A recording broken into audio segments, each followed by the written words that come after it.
Hi and welcome to the handover video for the Hyundai i10 1 litre petrol SE model. So obviously you've got the remote central locking with the keys, so you've got the lock padlock which obviously locks the car, unlock padlock which obviously unlocks the vehicle. There we go, one press unlocks all the doors on the boot. Now while we're outside the car, we'll just have a look around. Your fuel filler cap is on the rear passenger side quarter, okay, and the release lever is by the driver's seat. I'll show you that in a moment. In the boot, obviously parcel shelf, and then under the boot floor you've got your space saver spare wheel and tools. Now if we open the driver's door, just take that thing out of the way. So as you can see, the fuel release lever at the base of the seat there, and the bonnet one just on the side there by the accelerator. Just put that paper back in to protect the carpets. So seat adjustment, you've got the bar underneath the seat here that you pull up to move the seat backwards and forwards. This lever at the front pumps the seat up or pumps it down, and then this lever at the back adjusts the backrest for you. So if we just get in the vehicle, so obviously to just press that button to fold out the key, and then to start the car you must fully depress the clutch and then turn the key. If the clutch isn't fully depressed, the car will not start. Okay, so controls then. In the driver's armrest you've got controls for all the electric windows, you've got the central locking button, and you've also got the power cut-off switch for the rear windows to stop people playing, and then you've got the left and right and the touchpad there to adjust the wing mirrors. On the dashboard there you've got your headlight levels. Normal setting is 0. It's only if you've got anything really heavy in the boot that you need to adjust that. And then this plus and minus, all that does is increase or decrease the illumination level of your dashboard for nighttime driving. And again, this button here, great safety aid, traction stability control. So again, that is on by default. Should be no need for you to turn that off unless you fancy taking the car on a track day. So the instrument panel directly in front of the driver, nice and clear. Obviously you've got your speedo in the middle there, rev counter to the left, and to the right you've got your engine temperature and fuel gauge, and at the very bottom the information screen just showing us the total mileage of the car.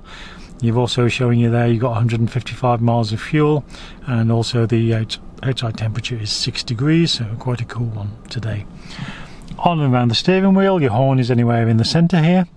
On the right hand side of the steering wheel you've got your cruise control and your speed limiter. Okay, so your cruise control, just press that button, you see the little green light come on there, and then as soon as you get up to speed press the button set, and then the car will maintain that speed. If you touch the brake or clutch it will automatically disengage. Just turn that back off. The speed limiter, if I just press that, as you can see, comes up in your information display, and if I press set now it'll default to 20 because the car's not moving, but you can set that using this plus and minus as to whatever speed you want. So if I set that to 30, so that will allow the car to be driven up to 30 mile an hour, but will not allow the car to be driven above 30 mile an hour. And again, you can touch the brake and clutch as many times as you like. And again, to turn that off, just press that button there. Now your trip computer are controlled by these buttons here. So if I just press the trip button, you keep an eye on there. So as you can see, it goes through the various screens, and to reset any of those just press and hold the reset button.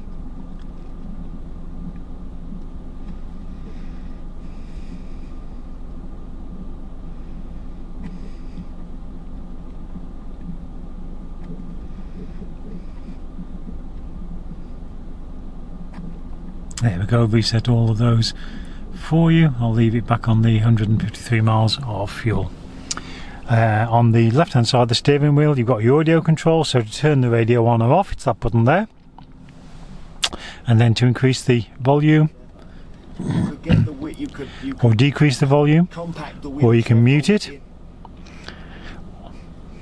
would that require a number of people, or you can go up or down the radio stations there for you. Okay, now when you've got the radio on you're listening to the radio, but if you're driving at night If you want to continue listening to the radio but want to turn the screen off, just press that little moon button there, and that turns the screen off, but as you can hear, the radio still plays for you. And again, to turn the radio off, just press that one there, and then it just displays the time and date and that for you. Hazard lights in the center here. Now your indicators are on the left hand stalk. Okay, normal sort of indication. If you just give it a quick flick, it'll do 3 indications and then cancel. Your lights are on this twisty bit on the end, so you've got side lights and you've got headlights. Okay, and you can see the indicators there on the dashboard. So side lights, headlights, full beam, push the stalk away and you can see your full beam light come on, and again pull it back towards you to cancel the full beam. Okay, your rear fog light is in this band here, so just twist that down, you can see your rear orange fog light come on your dashboard to tell you you've got it on, and then just twist it down again to turn it off. Wipers are on the opposite stalk. Again, you've got an intermittent, which is every 6 seconds. You've got a low and a high. Okay, twist a bit on the end does your rear wiper and get to wash the windscreen. Pull it back towards the steering wheel and it'll wash and wipe, and your rear one, if you twist it up, it'll wash and wipe. Okay, now with the steering wheel, you've got a little lever here that you can fold down and then adjust the steering wheel up and down, and then obviously fold it back up before you're ready to drive away. Your heating controls, obviously in the centre of the console here, so you've got your fan speed in the middle, you've got where the air is being directed to here, and you've got obviously your temperature. Blue is cold, red is hot, and your air conditioning button there. So as you can see, the blue light is lit, so that means your air conditioning is available. Again, that turns it off. Now again, when you can turn it on, this is your heated rear screen.